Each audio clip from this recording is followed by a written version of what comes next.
nice if over the next few weeks I gave you a walking tour of Bath. This is the vestry of Central United Reformed Church. This is the largest of the three churches that Maureen and I serve. It's the historic downtown church, kind of located right in the heart of Bath. And when we go outside, we're going to go on this first walking tour a bit away from what is really the tourist area, although I think it is really a historic area, and I'm going to show you a bit of that.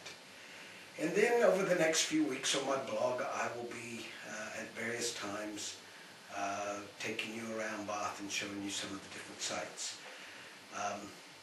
But for now, we will go outside to a place called Laura Place at the end of Great Pulteney Road and begin to show you a little bit about what is Bath on the east side of the Avon River.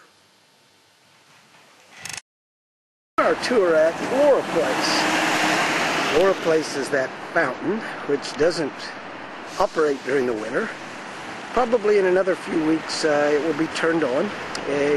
The Laura Place fountain is a real boon for university students who often 2 or 3 times each year put soap powder into the fountain or dishwashing liquid, and so there's bubbles all over this roundabout called Laura Place Street in Bath, a very historic street.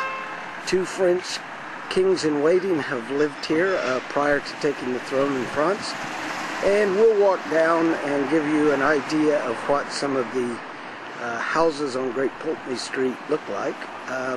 They're valued each at about £2 million, which would be about $3,900,000 to purchase. So it's kind of a pricey area.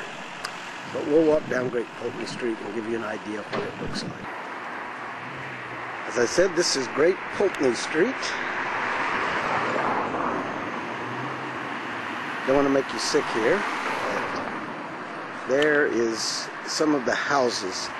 I hope it's coming out that these houses are made out of Bath stone, which is a very beautiful honey brown stone, which actually is not the best stone for building because it tends to deteriorate over a couple of centuries, but it is the stone that is the primary building material in Bath. And if you have a home that is made out of Bath stone, to get it repaired, you have to use Bath stone because of the conservation rules. Looking down Great Pulteney Street, that's the Holborn Museum, and we'll be walking down that way. But it gives you an idea. As I said, this is the widest street in Bath, famous for its width because a lot of people think it's out of proportion with the narrow winding streets that make up most of the city. But this was supposed to be, when it was built, the kind of showpiece. And until 1970 it was lined with trees, but now they have all been taken down because of disease. And so now we have a very wide street with very wide pavements, what you call in America sidewalks. And you can see that this street is a route taken by a lot of people coming in and out of the city. This is number 72 Pulteney Street. It's famous for the holdover lamp, one of the only 3 that are still left on Great Pulteney Street. And this was also the residence of Louis XVIII prior to taking the throne in France. This is the entryway to the Windsor Hotel. As you see, another one of those holdover, throwover lamps. And the little box down there is what people used to get around Bath in. Not regular folks, but the elite would be carried from their hotel or where they were living to the healing waters of the baths and back again in these nice little carriages so that they didn't have to muddy their feet or get wet in the rather unpredictable Bath weather. Of course, some of the houses have been converted from personal residences to hotels. This is looking across Pulteney Street at the Carfax Hotel, one of the more famous hotels in Bath. And as you can see, hopefully in this photo or this bit of video, some of the beauty of the Bath. You're now looking at Fitzroy House, and some members of our congregation live in Fitzroy House. It is famous because Napoleon's nephew, Napoleon Bonaparte's nephew, who later became Napoleon III, lived here for a time before he became king. To give you an idea of where this is in relation to the rest of Pulteney Street, down there we have the Holborn Museum. That big orange bus goes up to the university, takes the university students to their classes and to their dormitories. And then if we rotate around, again there's Fitzroy House.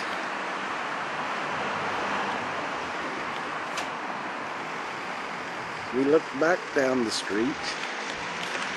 I'm going to move off a little bit. And you come to the other end, which is down towards our church. And there you see the fountain at Laura Place.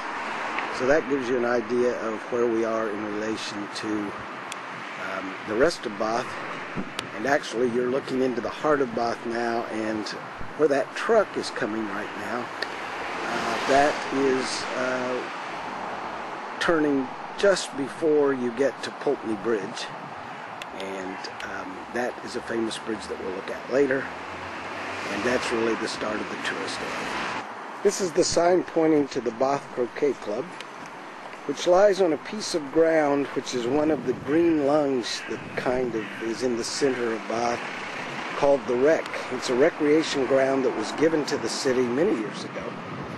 And we're going to zoom in a little bit. This weekend is the Bath Half Marathon. It's a huge race. Thousands and thousands of runners participate. And so the Pulteney Street that we just showed you, busy with automobile traffic, will be filled with runners for their 11 o'clock start on Sunday morning. These are very famous turnstiles that are being restored. I think I saw in the paper at a cost of about £50,000, which is $100,000. I guess they used to be used to allow people into the wreck. But we're going to go on through, I hope we can, and I'll give you a view of some of the marquees at the Runners Village. Some of you are probably used to calling these white things tents. Here they call them marquees. And if you go to an event like the British Open, you'll see these marquees in the corporate village and all around the golf course, used for a variety of things. These, of course, will be used on Sunday to house runners and different displays. As we pan back around, that is the back of the stands at the Bath Rugby Ground. Bath has a very famous rugby team, internationally known, one of the premier teams in the UK, and on a lot of Saturdays that stadium is literally filled with rugby fans, and they're now trying to get permission to expand the stadium, but having some trouble from a few residents of Bath who don't want their the Rec any more developed than it is, because this is for public use. I tend to think they should let them expand the stadium, because if they do not, they could lose their premiership standing. I think we'll end our first walking tour here, and the next time we'll venture in across the Avon River, west of the Avon River, and look at some of the more famous sites in Bath.